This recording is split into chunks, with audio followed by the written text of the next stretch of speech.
How to make hair mask for hair growth and thickness at home with beer, honey, and banana.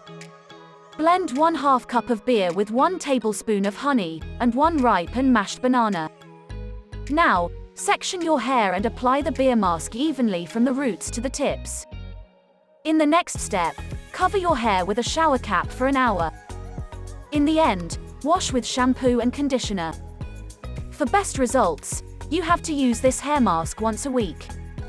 What are the benefits of using honey in a hair mask?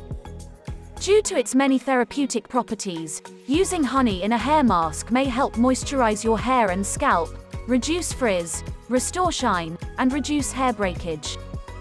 Note: if your hair is dry, use a honey hair mask a couple of times a week. If your hair is oily, use it once a week. Hope you did get some value out of our today's video. If you really did, hit subscribe button, press the bell icon in order to get regular updates from our channel.